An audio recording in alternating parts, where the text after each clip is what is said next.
The British royal family we know today represents only one generation in a monarchy stretching back more than 1,000 years.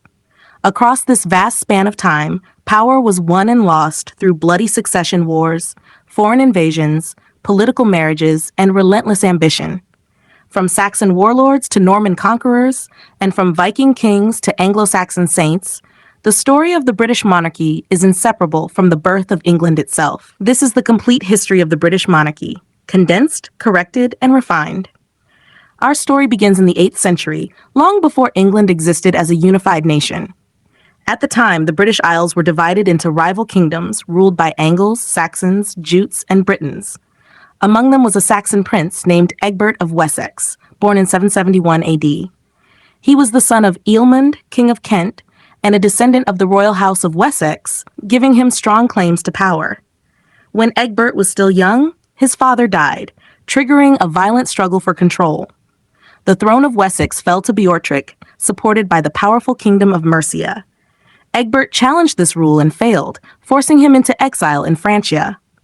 There, at the court of Charlemagne, Egbert learned warfare, governance, and diplomacy, experience that would later change the course of British history. In 802 AD, following Beorhtric's death, Egbert returned and claimed the throne of Wessex. His reign began under constant threat, but Egbert proved to be a formidable ruler. He expanded his influence across Kent, Sussex, Essex, and Cornwall while asserting dominance over Wales. Eventually, even Northumbria acknowledged his authority. Though Mercia resisted complete conquest, Egbert earned the title Bretwalda, meaning wide ruler of Britain.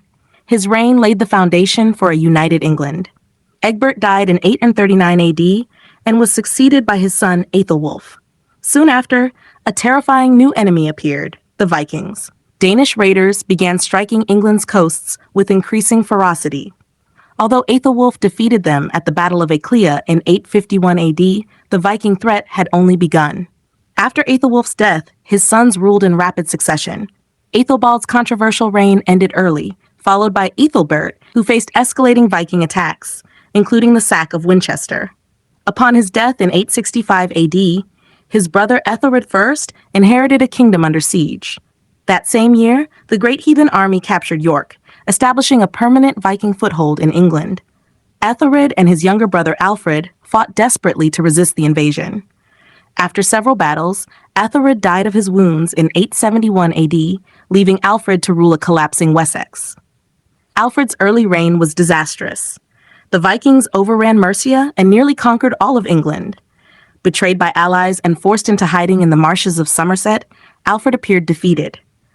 But in 878 AD, he emerged, rallied his forces, and defeated the Danish king Guthrum at the Battle of Edington.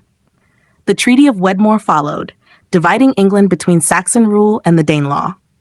Known to history as Alfred the Great, he transformed England by building fortified towns, reforming the army, promoting education, and encouraging literacy. His leadership ensured the survival of Anglo-Saxon England. Alfred died in 899 AD, leaving a stronger kingdom to his son, Edward the Elder. Edward continued his father's policies, expanding English authority and weakening Viking control. True unification came under his son, Athelstan, who conquered Northumbria in 927 AD.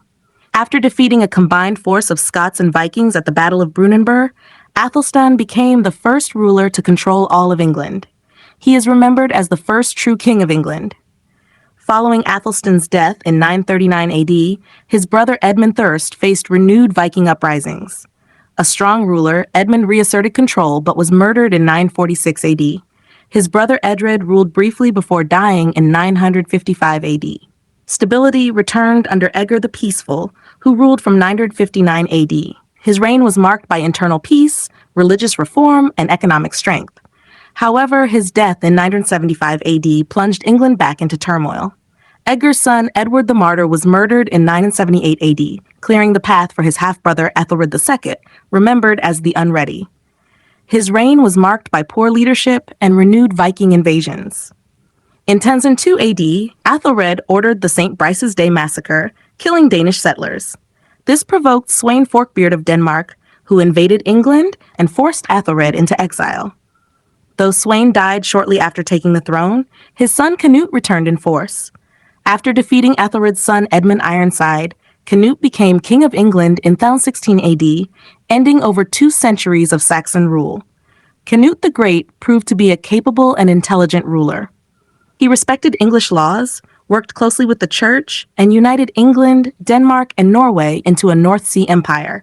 His reign brought stability and prosperity. After his death in 1035 AD, Danish control weakened due to internal conflict. In 1042 AD, Edward the Confessor, son of Aethelred II, returned from exile in Normandy and became king. Though Anglo-Saxon by blood, he favored Norman advisors and customs. He founded Westminster Abbey, but his failure to produce an heir created a dangerous succession crisis. When Edward died in January 1066, Harold Godwinson was crowned king. However, William, Duke of Normandy, claimed the throne, while Harold Hardrada of Norway invaded from the north. Harold Godwinson defeated Hardrada at the Battle of Stamford Bridge, but his exhausted army soon faced William. On October 14, 1066, the armies met at the Battle of Hastings. Harold was killed, and William emerged victorious. Crowned on Christmas Day 1066, William the Conqueror transformed England forever. The Norman conquest reshaped the language, culture, ruling class, and monarchy. Anglo-Saxon England had ended, and a new royal dynasty had begun.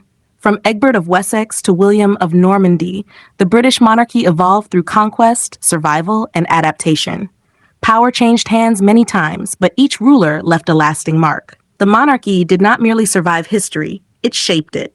And from this turbulent beginning, the British crown would continue its long journey through the centuries.